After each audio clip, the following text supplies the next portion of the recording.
Baron Zemo was the mastermind behind the Thunderbolts in Marvel Comics, so why is he completely missing from the upcoming MCU Thunderbolts team? Well, the answer might surprise you and change how you see the whole film. So let's take a couple minutes to talk about Baron Zemo, why he's not in the Thunderbolts, and his sort of rather special position in the MCU.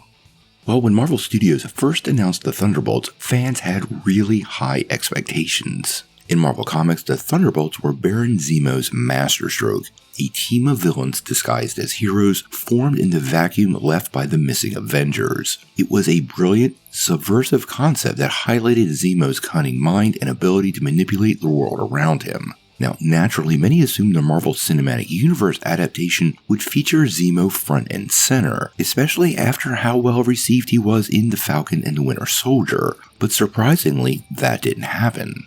Now, in the MCU's Thunderbolt movie lineup, the team is composed of characters like Bucky Barnes, Yelena Belova, Red Guardian, Ghost, Taskmaster, well, for a little while, and US Agent.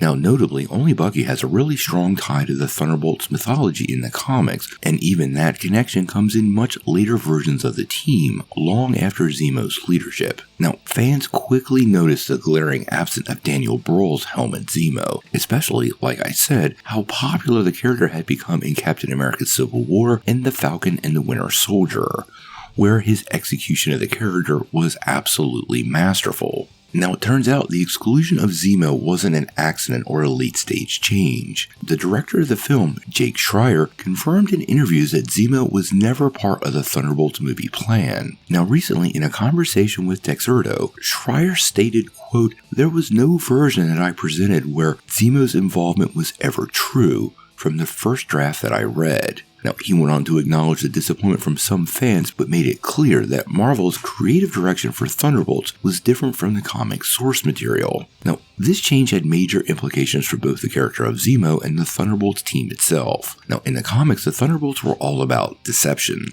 villains posing as heroes, with Zemo's manipulation at its core. Without him, the tone shifts. In the MCU, the Thunderbolts aren't pretending to be heroes. They are broken individuals with questionable pasts, trying to find themselves some form of redemption. The movie emphasizes trauma, loyalty, and moral grayness rather than deceit and conquest. And for Zemo himself, when we last saw him in The Falcon and the Winter Soldier, he was imprisoned in the Raft, a high-security facility used to contain enhanced individuals. Despite being alive and very much a player on the board, he has so far remained sidelined. Interestingly, this leaves the future wide open. Without being tied to the Thunderbolts story, Zemo could reappear elsewhere in the MCU, perhaps in a darker role that better matches his comic roots, or even in a future Thunderbolts-related project if the team evolves. Ultimately, Zemo's absence from Thunderbolts highlights Marvel Studios' willingness to remix comic book storylines to suit their larger narrative goals. While the comics version of the Thunderbolts was a commentary on truth and deception, the MCU version appears to be a story about second chances and damaged people searching for purpose. Whether or not fans agree with the change, it sets up Zemo for an interesting future, one where he can once again operate from the shadows, bidding his time for his perfect moment to strike. So, what do you guys think? How do you feel about Helmet Zemo not being part of the Thunderbolts? And do you like this shift in tone that Marvel Studios has done, changing it from the Marvel Comics version? Tell me what you think in the comments below. Now, before you take off though, make sure you hit that like and subscribe button and ring the bell for all the updates. We do daily videos and we want to be your place for all the Marvel and DC news, but we're going to bring it to you truthfully and transparently so you're really in the know.